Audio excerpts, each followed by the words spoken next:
Selamat siang, adik-adik. Selamat siang, Pak. Siang, Pak. Oke,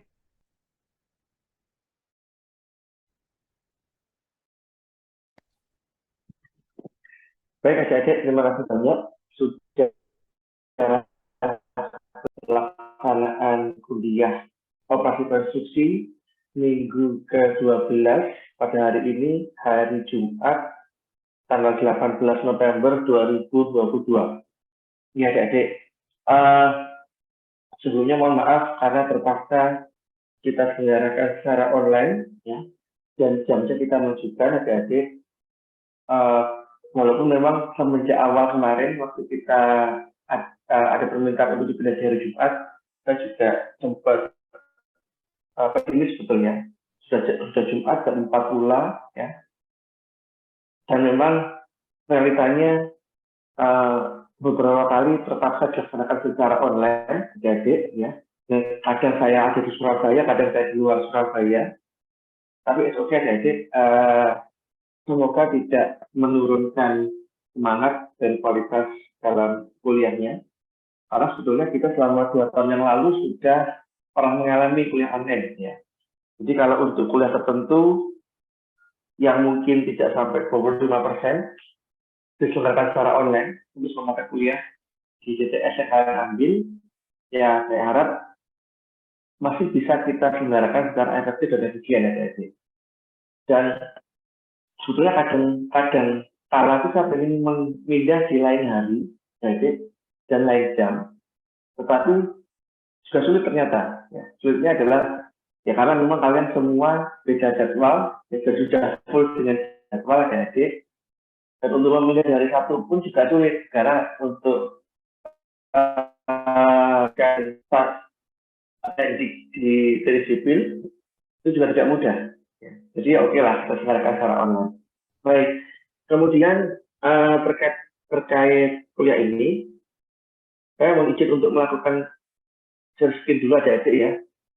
Jadi kalau kalian sudah sempat mengintip di Classroom, ya, materi untuk hari ini sudah saya upload di Classroom tersebut adik-adik.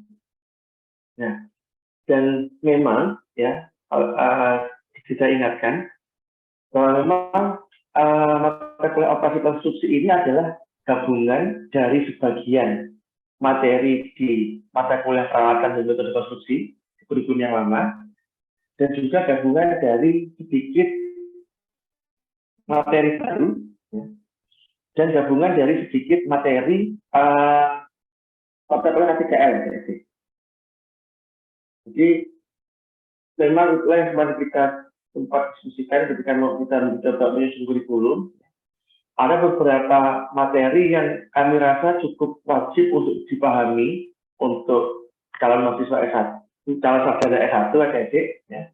Sehingga yang dulunya beberapa materi itu tidak ada, atau bahkan ada di mata kuliah pilihan, kita masukkan ke dalam mata kuliah wajib, kita sisipkan ke dalam operasi konstruksi adik-adik. Dan sekaligus apa? Sekaligus akan meningkatkan awareness. Jadi kalau nanti kita bicara peralatan, bicara metode, bicara produktivitas, ya, bicara scheduling, bicara estimasi biaya, jadi itu tidak boleh dilepaskan dari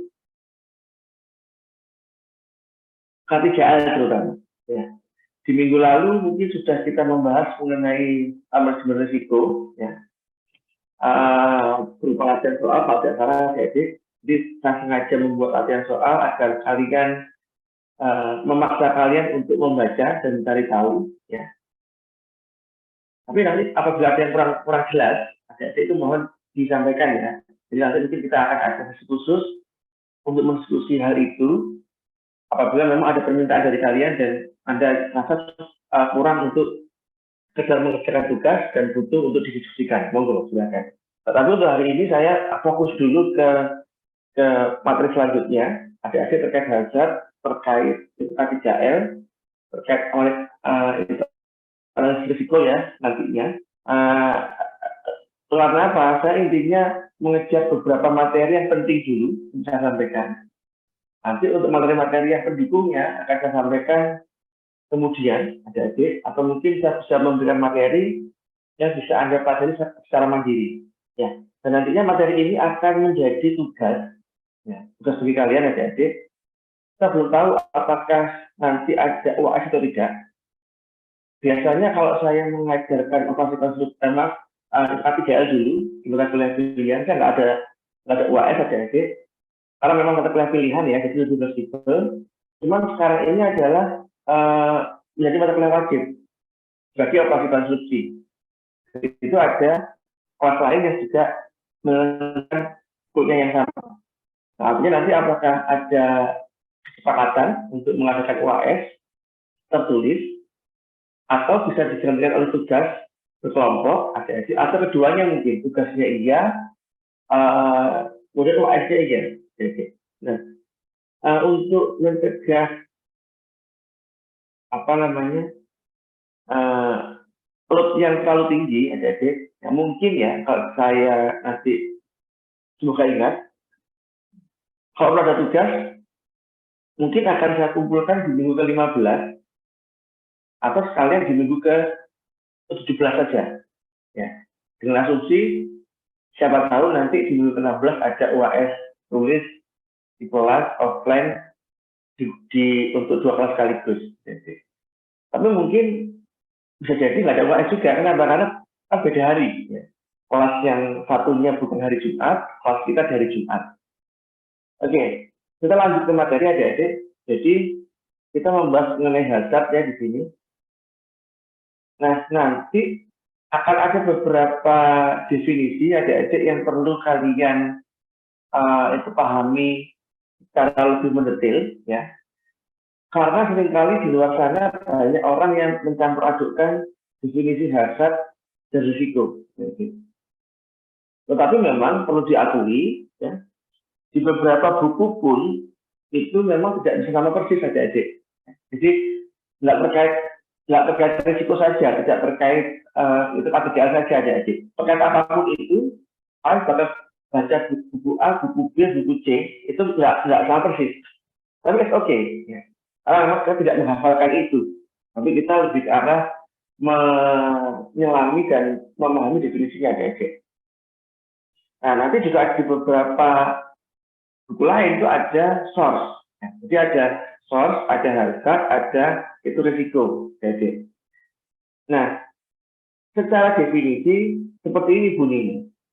Hazard adalah suatu sumber yang secara potensial akan menyebabkan gangguan kesehatan atau apa ya?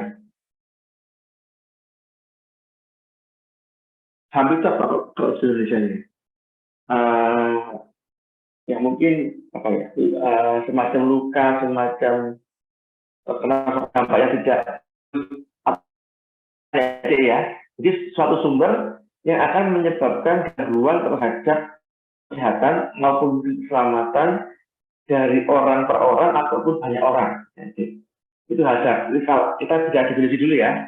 Kemudian risiko adalah tingkat kemungkinan seseorang itu akan mengalami gangguan kesehatan atau keselamatan apabila dia terekspos oleh suatu hazard.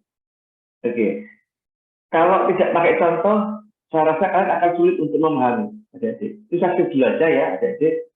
Kita masuk ke sini dulu. Ya. Jadi, ya, misalkan kita akan berkunjung ke suatu taman safari, kebun binatang, atau sirkus. Ya. Tentu saja ketika kita mengunjungi tempat-tempat tersebut untuk melihat hewan, kebanyakan orang ingin melihat hewan buas, harimau, macan, puma, panther, cheetah, atau mungkin buaya, ya, dan segala macamnya. Ya. Jarang sekali orang pergi ke kebun binatang, pergi ke sirkus, pergi ke taman safari untuk melihat kelinci. Ya, untuk melihat kelinci itu nggak usah jauh-jauh. Di mall pun banyak sekarang. Di toko hewan pun banyak adik-adik. Nah, artinya apa? Tiger, kalau di sini ya, atau itu si harimau, adalah salah satu hal yang menyebabkan suatu pertunjukan itu atau suatu lokasi itu menjadi menarik. Nah, tentu saja si harimau itu akan menjadi source, menjadi sumber bahaya bagi semua orang, baik itu pengunjung ataupun pengelola, bahkan tawangnya juga ada. Nah, jadi tigernya itu adalah suatu source, sumber, adik-adik. Nah, kemudian ya, ada itu hasad. Ya. Hasad itu adalah serangan harimau. Itu adalah hasad. Jadi source-nya adalah harimau. Hasadnya adalah serangan harimau atau tiger attack. Adik. Nah, kenapa? Karena itu ketika suatu harimau, sebuah harimau, atau satu ekor harimau, ya, menyerang penonton, menyerang tawangnya atau menyerang siapapun, itu akan berpotensi memberikan dampak yang tidak baik. Nah, baik itu mungkin kepada penonton ataupun yang lain. Jadi source-nya adalah tiger. Hasadnya adalah attack atau serangan harimau. Nah, lalu risikonya apa? Risikonya adalah tadi kita back dulu ya, kita kembali ke yang tadi adik. Jadi source-nya adalah itu harimau, hasadnya adalah serangan harimau adik. Risikonya adalah ini, kemungkinan orang mendapatkan luka atau dampak yang tidak baik terhadap kesehatan atau keselamatan. Nah, artinya apa? Kalau hasadnya adalah serangan harimau, risikonya adalah terkena serangan harimau. Jadi adik-adik ya, mirip, cuman agak sedikit berbeda sebetulnya. Jadi kalau hasad itu adalah apa benda mungkin tiger attack, ya.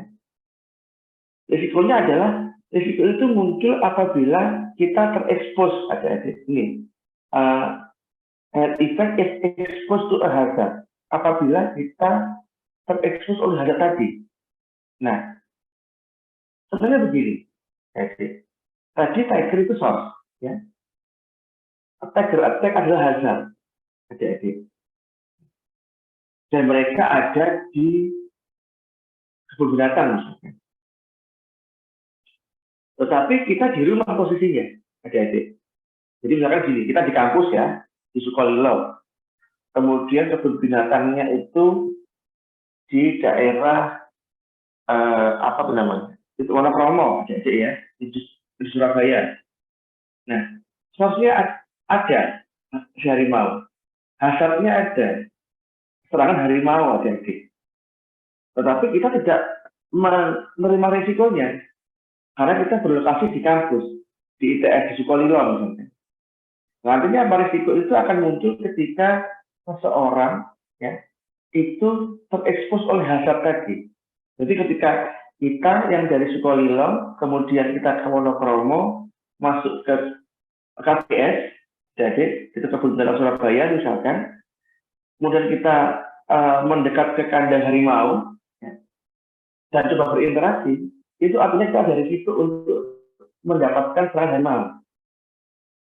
Source-nya harimau, hasadnya adalah harimau. Risikonya adalah terkena serangan harimau atau diserang oleh harimau. Jadi ini mirip tapi tidak sama persis.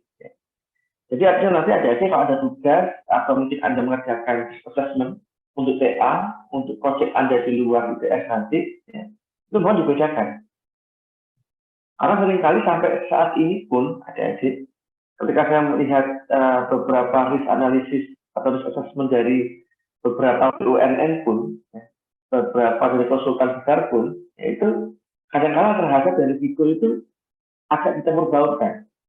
Kadang-kala pun di internet juga banyak adik-adik Asal dari itu campur baur kemudian itu ya hal yang mungkin beda tipis lah atau mungkin berbeda.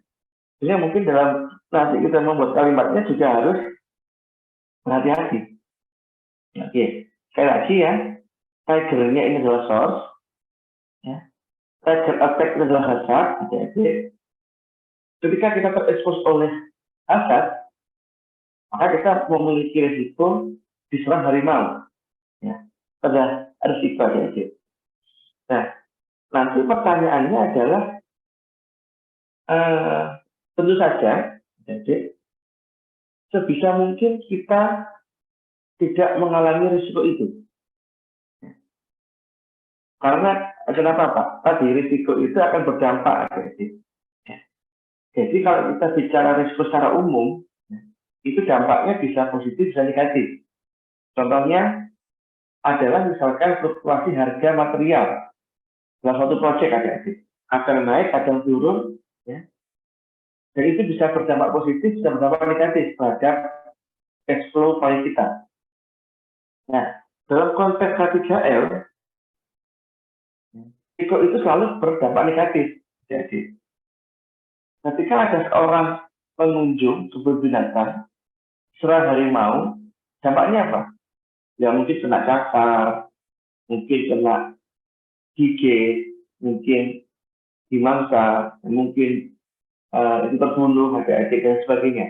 Itu adalah risiko. Nah, tentu saja kita harus bisa mengelola risiko itu dengan sebaik mungkin. Nanti kan kita ini jadi akan ada beberapa cara ya, beberapa cara. Tapi untuk yang flat ini, adik-adik, itu adalah dengan cara si harimau tadi kita masukkan ke dalam suatu kandang yang dilengkapi oleh jeruji. Nah, atau mungkin adik-adik kalau taman safari ya, artinya mungkin si hewan buas itu agar minim interaksi antara pengunjung dengan si harimau, ya, mungkin diberikan sungai atau parit yang cukup dalam, adik-adik, ya, sehingga si harimau itu nggak bisa loncat, atau diberi tembok, atau diberi kaca, ya, atau diberi perang, adik-adik. Pokoknya secara engineering, ya, kita harus melakukan suatu pencegahan agar bisa jadi tetap ada source-nya, jadi bisa jadi tetap ada hazardnya, tetapi risikonya menjadi sangat kecil atau kalau tidak ada. Jadi, nah, setelah kita memberikan kontrol berupa memberikan suatu kandang, jadi bisa jadi risikonya akan mengecil. Kenapa ya? Mungkin karena interaksi antara pengunjung dengan si harimau tadi menjadi lebih terbatas. Sehingga apa? Sehingga artinya risiko berkurang. Sehingga dampaknya bisa dihindari atau diminimalisir. Nah, artinya apa? Yaitu karena hazardnya sudah bisa kita kendalikan. Nah, nanti ada beberapa cara adik-adik ya, agar itu kita bisa mengendalikan hazard. Ya. Tapi sedikit bocoran. Ya. Kira-kira metode paling bagus atau paling efektif atau paling ampuh, jadi ya, untuk menghilangkan hazard itu seperti apa? Jadi, yaitu dihilangkan sumbernya. Ya. Saya ulangi ya. Salah satu metode paling mudah sebetulnya, paling efektif, paling ampuh mungkin ya, paling ampuh untuk menghilangkan hazard, untuk menghilangkan risiko, adik-adik, itu adalah menghilangkan sumbernya, betul. Oke, tadi ada tiger, sensor, ada tiger attack sebagai hazard, ya. Kemudian ada suatu kandang sebagai kontrol untuk mengurangi risikonya adik-adik. Paling efektif apa? Paling efektif adalah ketika tagernya tidak ada. Jadi suatu kebun binatang, suatu taman safari, suatu sirkus tidak memiliki koleksi hewan itu harimau dan hewan buas lainnya. Jadi, itu paling efektif sebetulnya. Tapi kan nggak menarik. Kayak lagi orang-orang ke kebun binatang, taman safari, ke sirkus itu melihat binatang buas. Kalau mereka mau lihat kelinci, ya nggak usah jauh-jauh, tinggal jalan kaki ke mall atau dekat rumah ada pasar atau toko, adik-adik, ada kelinci, ada ayam, ya, ada kucing, cukup. Nah, ini apa, adik-adik? Ya memang paling efektif adalah menghilangkan sosnya, tetapi mungkin bukan menjadi opsi yang menarik untuk semua kegiatan. Jadi, oke. Contoh lagi ya, adik-adik ya. Misalkan kita ada di suatu ruangan, adik-adik, ya. Kemudian di dekat pintu itu ada air yang tergenang di atas suatu lantai keramik, adik-adik. Nah, maka itu akan membahayakan bagi orang yang ingin masuk ke ruangan, terutama yang buru-buru sambil berlari, adik-adik. Ini karena ada ujian atau apa ya, lari buru-buru suatu ruangan, buka pintu, ternyata ada air yang tergenang di atas lantai keramik, tidak waspada, terpeleset, terjatuh. Source-nya apa? Spill of water in a room. Jadi, itu adalah sumbernya. Sumbernya adalah ada genangan air di atas lantai keramik dalam suatu ruangan. Itu sumbernya. Nah, kemudian hazardnya apa, adik-adik? Hazardnya adalah mungkin kondisi lantai yang licin. Itu adalah hazard, adik-adik. Nah, atau mungkin di sini disebut sebagai sleeping hazard ya. Potensi orang itu akan terpeleset, nah gitu. Ya itu dari karena itu lantai yang licin aja. Risikonya apa? Orang terpeleset kalau lantai licin. Jadi, dampaknya apa? Konsekuensinya apa, jadi? Konsekuensinya adalah dia bisa terjatuh ya, mungkin bisa terkilir, mungkin bisa salah urat, mungkin bisa patah tulang, adik-adik, atau dan lain-lain. Itu adalah dampaknya.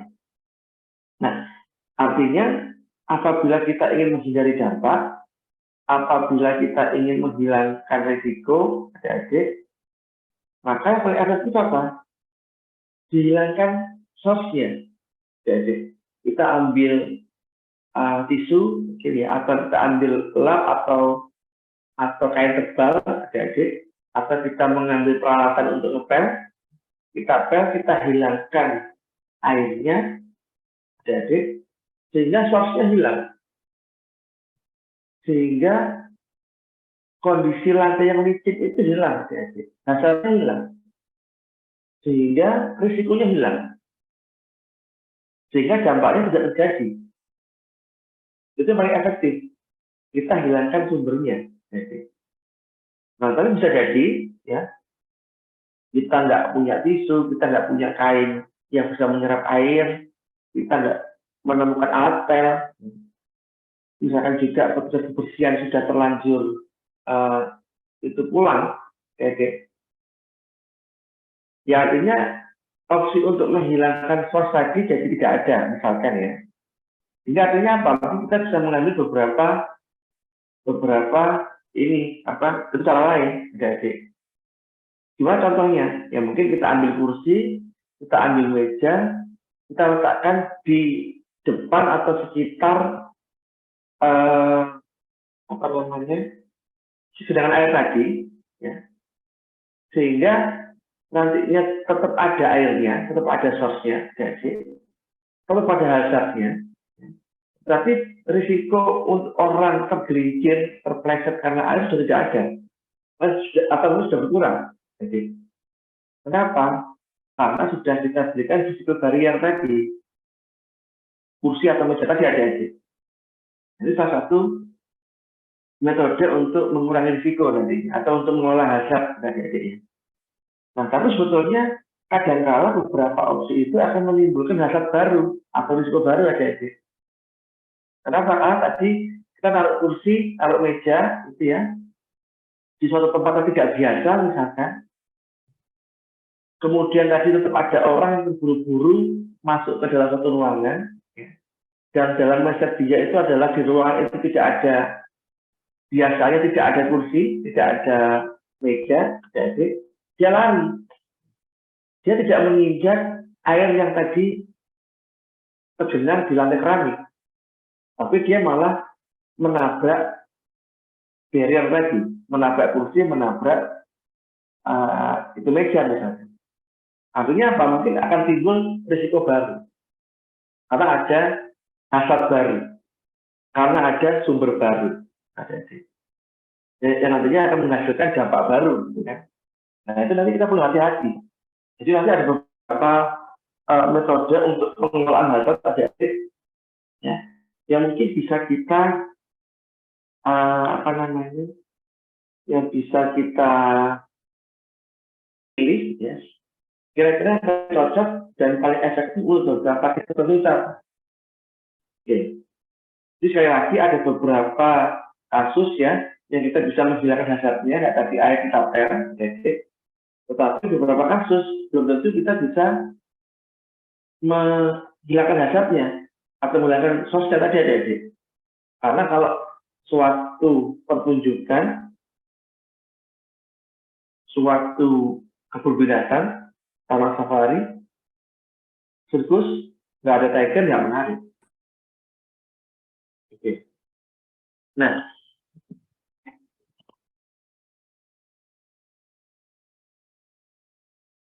adik-adik, di proses konstruksi, hazard itu bisa muncul karena beberapa hal. Biological, adik-adik. Ya. Ada bakteri, ada virus, ada serangga, ada tanaman beracun, ada burung pemangsa, ada binatang buas, ular, adik, ya, harimau dan segala macamnya, itu bisa muncul sebagai hazard dalam satu proyek, adik. Jika Anda bayangkan dengan ini proyek yang ada di Surabaya atau di tengah kota ya, mungkin kita bisa melakukan proyek itu di pedalaman suatu pulau ya yang terpencil, masih banyak hutannya dari pedalaman. Artinya apa itu? Mungkin ada serigala, ada ular, ya, dan sebagainya. Jadi ini juga masuk sebagai sumber hazard adik. Sebagai sumber yang nanti menunjukkan suatu hazard dari situ. Nah, ada juga yang chemical adik-adik. Nah, jadi sifatnya mungkin kita menggunakan beberapa bahan material kimia sebagai campuran material dan sebagainya, itu pun ada hazardnya juga. Ergonomi ini terkait mungkin cara duduk, cara bekerja, pergerakan yang berulang-ulang adalah ergonomi adik-adik. Jadi seperti itu operator tower crane, dia simpel, duduk terus. Tapi kadang-kadang duduk terus itu dan gerakannya ini terus adik-adik itu malah tidak bagus untuk badan. Mungkin akan lebih menyehatkan untuk tukang lain yang dia tidak mengoperasikan alat berat, tapi dia bisa bergerak dengan lebih leluasa. Jadi ada faktor itu tadi, hasil terkait ergonomi. Nah, juga ada hasil terkait fisikal adik-adik. Misalkan apa? Temperatur ekstrim, panas ekstrim, jadi radiasi, gelombang magnetik, ya. Kemudian adanya pressure yang tinggi, mungkin kita bekerja dengan kompresor dan sebagainya, bisingan itu juga sebagai salah satu sumber hazard. Kemudian juga ada psikososial, ada stres, ada kekerasan dan sebagainya, dan juga ada safety. Jadi nanti banyak ya, cuma coba untuk dikategorisasikan. Nah, kemudian kalau menurut ILO, ini ada juga beberapa sumber adik-adik yang mereka bagi menjadi beberapa kategori. Kategori A, ya, yang menimbulkan risiko dampak jangka panjang pada kesehatan. Jadi, ya. Kemudian kategori B, ya, yang menimbulkan risiko langsung pada keselamatan. Kategori C, risiko terhadap kesejahteraan atau kesehatan sehari-hari, healthy dan wellness. Jadi, kategori D, potensi yang menimbulkan risiko pribadi dan psikologis. Nah, ini adalah hazard. Hazard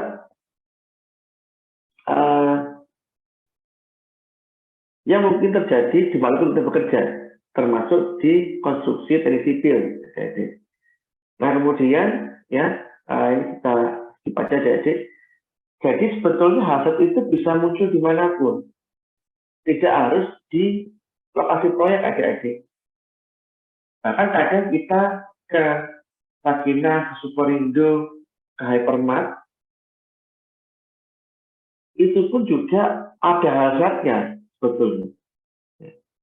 Misalkan kita lagi haus, ya, buru-buru masuk ke supermarket, masuk ke berjalan ke arah kulkas, cari minuman dingin adik-adik. Kita nggak sadar kulkasnya bocor, ada air tergenang, kita nggak tahu dengan itu, kepleset. Itu juga hazard sebetulnya. Nah, bahkan jangan sebelum masuk, adik-adik, kita masih di parkiran, itu ada hazard untuk diserempet orang, ya, keserempet tersenggol oleh troli, jadi ya mungkin ditabrak mobil yang manuver mau mundur mau parkir dan sebagainya, itu sudah ada adik-adik. Nah, artinya apa, nanti kita dimanapun itu, ya, kita ketika awal kita di suatu tempat baru terutama adik-adik,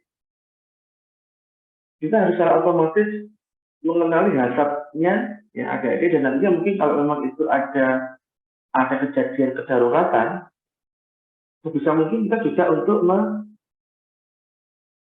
melihat panduan terkait mitigasi atau rute penyelamatan adik-adik. Jadi kalau Anda posisi masuk hotel, masuk mall, ya, masuk supermarket, masuk gedung apapun itu adik-adik, seharusnya kita tidak hanya fokus ke mau belanja apa, mau makan apa, kita mau jalan kemana, gitu ya. Tapi juga lihat dulu, oh nanti ini ada kebakaran, saya harus lari ke arah mana, gitu. Saya harus saya harus menemukan untuk evakuasinya misalkan. Terus saya harus menemukan tempat dimana saya bisa berlindung kalau ada gempa misalkan. Itu ya itu memang sedikit melebar ya dibandingkan dasar dari sipil, itu konstruksi adik-adik. Tapi itu yang mungkin harus kita coba biasakan. Jadi kalau Anda masuk hotel, masuk gedung, buat ada rute evakuasi, dibaca dulu kalau bisa. Tapi sekarang memang di beberapa event adik-adik itu sudah ada safety induction dimanapun itu ya. Jadi sebelum acara itu mungkin sudah diberikan semacam arahan terkait apa bahayanya, kemudian kita harus melakukan apa, terjadi apa, kita kalau mau ada sesuatu kita harus lari kemana, itu semua sudah disiapkan sebetulnya. Jadi, nah ini secara umum ya. Di konstruksi juga sama kayak hazardnya sangat banyak sebetulnya. Ya. Dari cara kerja yang tidak baik, dari cara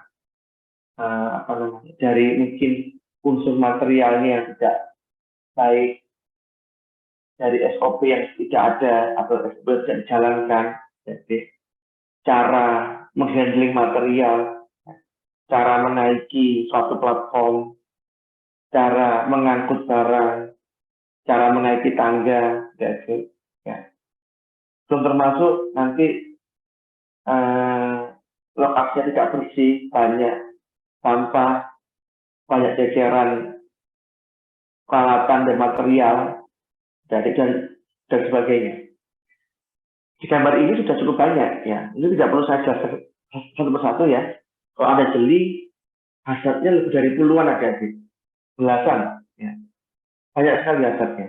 Ya. Ini memang ekstrim kondisinya karena memang digunakan sebagai contoh. Ya.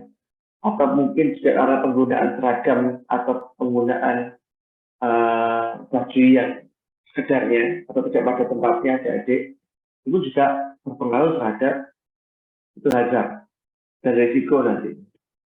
Nah, adik-adik nantinya ya, sehingga kita perlu untuk melakukan identifikasi hazard. Adik. Ya, ada sumber, kita identifikasi apa hazardnya, ya. Kemudian nanti kita bisa coba mengendalikan hazardnya agar risikonya tidak muncul adik-adik. Nah, itu juga ada ya. Ini beberapa sumber bisa dari manusianya, ya, dari peralatannya, adik, bisa dari materialnya, bisa dari metodenya, bisa dari itu media, adik, dan sebagainya. Jadi ada main material, method, machinery, management, amateur nature, ya. Harusnya ada media, monggo. Ya. Intinya kita harus coba melakukan identifikasi hazard dengan selengkap mungkin, dengan sebetul mungkin adik-adik. Nah, gimana caranya? Ya. Ini sebenarnya ada beberapa cara adik-adik ya, termasuk yang saya berikan nanti di pekan depan itu ada job safety analysis, ya. Anda bisa melihat. Ada juga itu high rank, tapi high rank itu lebih ke arah sampai selesai sampai assessment adik-adik. Ada juga itu adalah itu hazard identification, hazard ya, dan banyak lagi adik-adik, masa tidak membahas itu. Ini yang saya berikan contoh yang lebih simpel aja dulu adik-adik. Nah, jadi yang pertama adalah kita menentukan dulu kita apa pekerjaannya. Pekerjaannya apa, kemudian kita menentukan step by step aktivitas adik-adik yang mungkin bisa kita lakukan. Ya. Contohnya apa Pak? Contohnya sini misalnya. Pekerjaannya adalah melakukan pengisian ulang bahan bakar pada suatu genset. Nah, seharusnya itu ada SOP-nya. Jadi, ya. Yang pertama misalkan ya, pastikan genset dalam keadaan mati. Ya, atau ketika misalkan genset itu bekerja, itu harus dimatikan terlebih dahulu.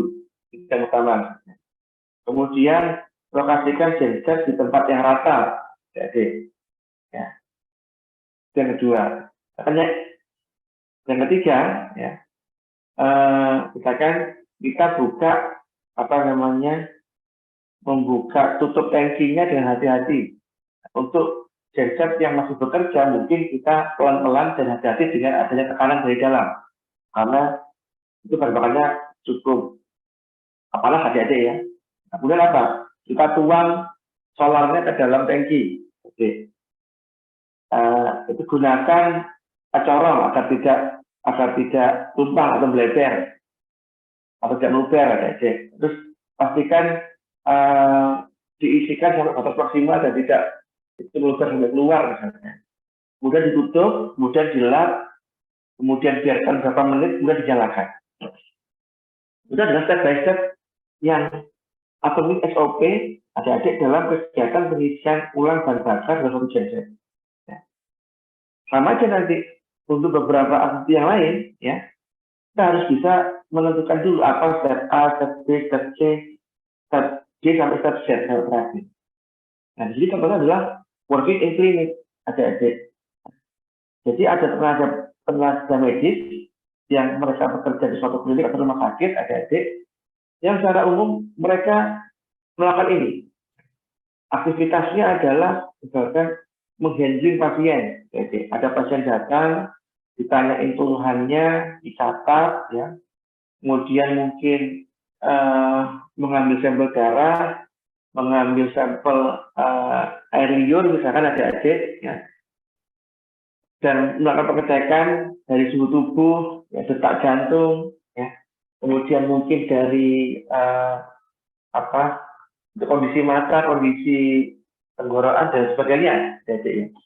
Ada aktivitas tersebut. Nah, kira-kira apa hasilnya? Jadi, adanya infeksi. Jadi si tenaga medis tadi itu memiliki potensi untuk terinfeksi virus ataupun bakteri yang dibawa oleh pasien. Karena jadi tentu saja orang ke rumah sakit, orang ke klinik kan kebanyakan orang sakit. Ada sih klinik yang sekedar pengen tahu kadar kolesterol, ya, kadar gula, cek rutin, itu medical check up, itu umum ya. Tapi kalau di rumah sakit atau ke dokter umum atau dokter spesialis, maksudnya ada keluhan adik-adik, dan itu membawa bakteri, membawa virus dan sebagainya. Konsekuensinya apa ya? Ya tertular HIV, tertular hepatitis, tertular COVID misalkan. Itu adalah ini aktivitinya, ini hasilnya, ini konsekuensinya. Sama juga adik-adik, si tenaga medis tadi kemudian mengoperasikan mesin X-ray. Ya. Bagi pasien yang mungkin hanya 1-2 kali menggunakan mesin X-ray, tidak rutin, jadi itu mungkin source-nya ada, hasilnya ada, tapi konsekuensinya mungkin tidak ada. Atau mungkin kecil sekali ya. Tapi bagi tenaga medis yang setiap hari mengoperasikan mesin X-ray, yang artinya dia akan terekspos oleh mungkin zat radioaktif dan radiasi, ya, mungkin dia akan ada konsekuensi berupa cancer, gangguan kesehatan lain, apa dan sebagainya.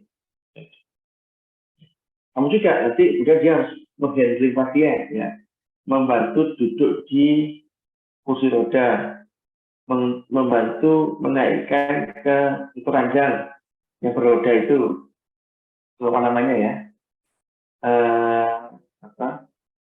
kemudian dan sebagainya. Artinya apa itu pun juga tidak mudah untuk membantu pasien yang mungkin sudah cukup sepuh, yang mungkin itu ukuran badannya cukup besar, bahkan, ya, kemudian dan lain sebagainya. Itu mungkin apa ya? Jadi keselio, uratnya ketarik, ya, pinggangnya sakit, adik-adik, itu juga bisa. Ya. Atau juga mungkin dia harus berhadapan dengan pasien ataupun pasien yang sudah stres, adik-adik. Mungkin sudah sakitnya luar biasa, antrinya lama, gitu ya, sebelum marah-marah, protes dan sebagainya. Artinya apa, nanti bisa jadi ada kekerasan, baik secara verbal, secara itu fisikal, adik-adik, yang menyebabkan apa? Stres, menyebabkan depresi, menyebabkan trauma, menyebabkan luka, adik-adik, ya, dan sebagainya. Nah, artinya apa? Kita harus bisa melakukan identitas seperti itu. Ya. Jadi, ini bukan contohnya adalah contoh yang simpel, adik-adik. Nanti kalian saya beri tugas untuk memberikan contoh atau mengerjakan contoh kasus tapi di teknik sipil, ya, seperti itu. Nah, adik-adik, nantinya sebetulnya kalau kita bicara risiko, ya, risiko itu sebetulnya banyak sekali parameternya, adik-adik, tetapi banyak yang menggunakan parameter likelihood dan severity, atau probability dan impact, atau occurrence dan severity. Ya. Likelihood atau probability atau frekuensi, jadi itu adalah seberapa sering, ya, suatu kejadian itu akan mungkin terjadi. Jadi, kalau severity atau impact atau dampak tadi, kalau itu terjadi, seberapa besar dampaknya. Ya. Jadi tadi misalkan ada tenaga medis yang menggunakan mesin X-ray. Dampak mesin X-ray dalam sekali penggunaan adik-adik mungkin tidak besar. Tapi kalau bagi tenaga medis yang mungkin satu hari bisa 10 kali menggunakan alat X-ray ya, selama puluhan tahun, ya artinya risiko lebih besar. Ya. Beda dengan itu pasien tadi. Dia memiliki severity yang sama, memiliki dampak yang sama terkait penggunaan mesin X-ray tadi adik-adik. Tetapi dia jarang menggunakan, ini hanya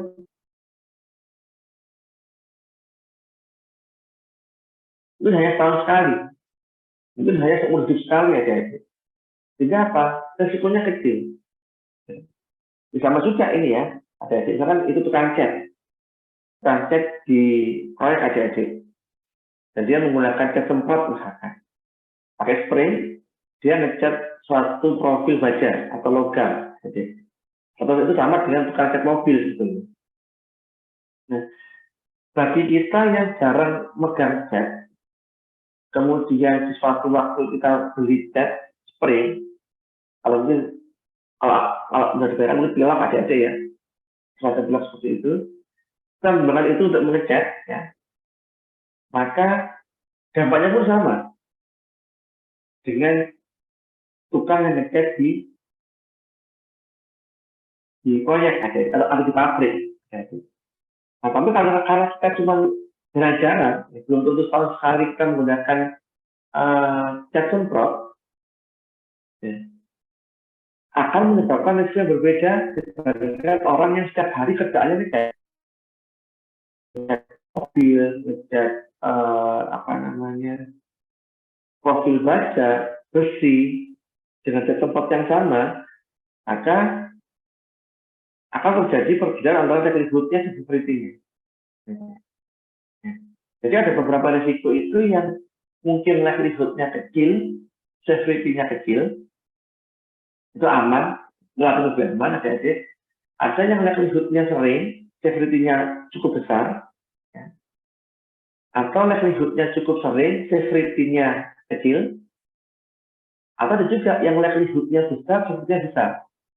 Nah, ini mungkin sudah sempat kita bahas ketika kita bicara risiko secara umum. Dan nanti pun kita sudah bisa membahas ini untuk risiko K3M. Ya. Oke, tapi saya skip dulu adik-adik, kita nggak bahas ini dulu ya. Kita sekarang bahas hasrat tadi ya adik-adik. Nah, nanti kalau di hasrat tadi kan sudah saya sampaikan ya, bahwa paling efektif apa untuk menghilangkan itu risiko. Ya tagernya dihilangkan, tagernya dijual, tagernya dihibahkan ke tempat lain, itu paling aman, paling bisa untuk menghilangkan hazard, menghilangkan risiko, menghilangkan dampak. Tapi sekali lagi itu belum tentu opsi yang menarik atau opsi yang bisa kita ambil aja. Untuk itu ada beberapa cara ya, untuk mengontrol hazard tadi. Jadi, artinya ada 5 ya, nanti untuk penjelasan detailnya ada di belakang, monggo dibaca sendiri. Saya yang akan menggambarkan dari PowerPoint aja adik-adik.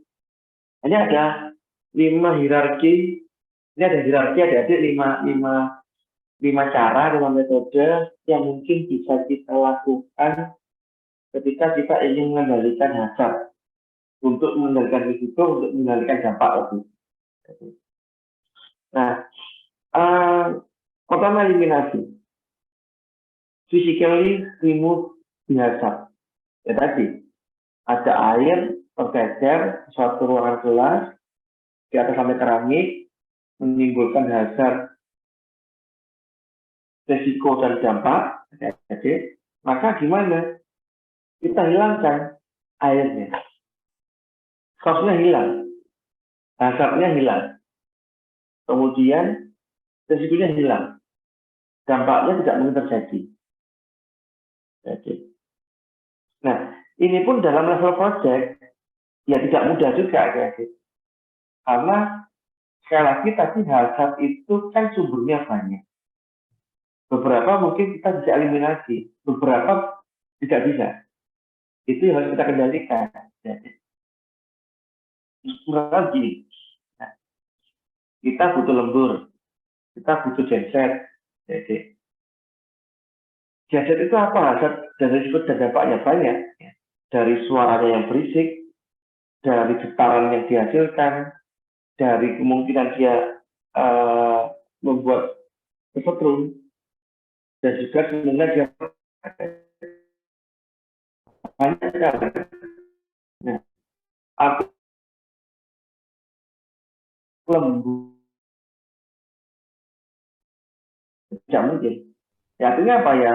Nggak bisa kita eliminasi gensetnya, itu kita butuhkan. Tetapi yang perlu kita kelola adalah bagaimana tadi kebisingannya, getarannya, kemudian ledakannya, atau potensi setrumnya, itu bisa kita kelola aja itu. Nah, mungkin bisa menggunakan substitusi. Kalau eliminasi tadi itu nggak bisa. Gimana Pak mensubstitusinya? Ya mungkin awalnya kita menggunakan genset yang noise, ya, yang berisik adik-adik, dan dibelikan genset yang silent, yang tidak berbunyi, ya, dan tidak mengganggu pendengaran. Jadi, bisa nggak? Bisa seperti itu. Atau apa lagi misalkan gini adik-adik, kita melakukan pengecatan, kita beli cat. Nah, cat itu ada yang berbahan campuran itu thinner, sehingga ada cairan zat kimia yang baunya mungkin tidak enak, ya, akan menjadi perih bagi yang sensitif, jadi itu iritasi. Kalau minum dia akan itu meracuni, jadi dan ya.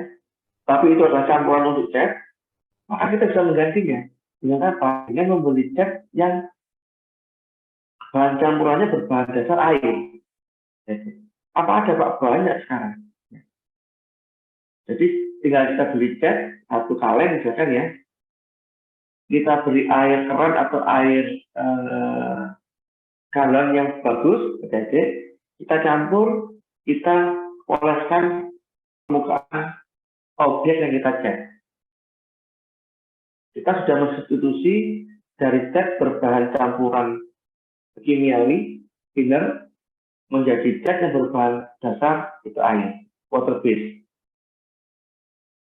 Itu jauh lebih baik, lebih bagus. Nah, berikutnya adalah engineering control, yaitu bagaimana caranya kita agar orang itu jauh dari hazardnya. Jadi, ya tadi kan, harimau itu berbahaya ketika dia di luar kandang. Tetapi mungkin akan sedikit berkurang bahayanya kalau dia ada di dalam kandang, adik-adik. Artinya apa? Ada suatu isolasi, ada suatu pembatas, ada suatu barrier yang memisahkan antara pengunjung dengan si harimau tadi. Isolate people from the hazard. Contohnya apa Pak? Ya tadi misalkan, genset adik-adik ya. Genset itu sudah kita beri, kita ganti dari yang noise menjadi silent. Sehingga suaranya tidak mengganggu. Tapi dia masih punya potensi ledakan. Dan dia masih punya potensi untuk memberikan setrum seorang. Jadi, atau mungkin dia memberikan efek getaran. Nah, artinya apa? Artinya ya mungkin gadget itu kita dari orang bekerja, dari orang itu. Sehingga bagaimana ya tadi mungkin gadget itu kita letakkan di paling belakang proyek. Jadi, kemudian di sekitar gadget itu kita berikan misalkan ya itu karung goni yang sudah kita kasih itu air pasir, isi pasir adik-adik, terus kita siram. Kemudian setelah itu kita beri tanaman yang bisa mengurangi mungkin kebisingan adik-adik. Ya. Tadi arogoni mungkin untuk menahan ledakan kalau dia meledak, atau mungkin juga diberi itu pagar, sehingga apa, orang itu tidak berinteraksi dengan si jajah tadi. Jadi ketika jajah itu meledak, adik-adik sudah tertahan oleh karung goni isi pasir yang basah pula, atau pak dengan basah. Kalau basah super oke, silakan basahnya aja nggak apa-apa. Karung goni ada pasirnya, oke, dan lain-lain. Nah itu adalah engineering control, berusaha untuk menghilangkan interaksi antara orang dan hazard tadi. Nah, berikutnya adalah administrative control, adik-adik. Change the way people work. Nah, ini adalah suatu kontrol yang sifatnya manajerial, administratif, ya, yang bisa kita lakukan untuk menghilangkan atau meminimalisir hazard, risiko, dan dampaknya. Contoh tadi, genset. Ya. Gensetnya itu sudah kita beri barikade berupa karung goni berisi pasir, misalnya. Ya. Sudah kita beri pagar, ya, gitu. Nah, itu seperti apa? Secara administratif adalah mungkin pagar itu kita beri pintu, kita kunci, dan hanya ada beberapa orang yang memiliki kompetensi dan skill, ya, yang mempunyai akses masuk ke ruang genset. Dan untuk masuk ruang genset itu ada prosedur tertentu yang harus dipenuhi. Ya. Untuk masuk ruang genset harus ada persyaratan, misalkan terkait penggunaan alat keselamatan yang perlu dipakai orang yang masuk genset. Dan juga ada mungkin misalkan kita membuat SOP tentang pengisian ulang bahan bakar ke dalam genset. Itu administratif. Kita mengatur orangnya untuk berinteraksi dengan suatu sumber yang mungkin ada hazard. Itu administratif control. Yang terakhir adalah PPE, Personal Protective Equipment. Protect the worker with PPE. Apa tadi mungkin bagi operator genset, ya dia ketika masuk ke ruangan genset dia menggunakan itu pakaian tahan api misalnya, ya. Kemudian dia memastikan kalau dia memiliki rambut maka itu harus diberikan hair cap, ya. Ditutup rambutnya menggunakan helm, menggunakan hair cap atau dan sebagainya. Kalau dia meledak nanti tidak akan membakar rambut, tidak akan membakar tubuhnya, adik-adik. Menggunakan sarung tangan yang tahan api, menggunakan kacamata yang menghindarkan ledakan dengan area mata. Lalu adalah menggunakan PPE. Kemudian dia menggunakan sepatu boot. Dia kalau nanti itu basah dan sebagainya, tetap ada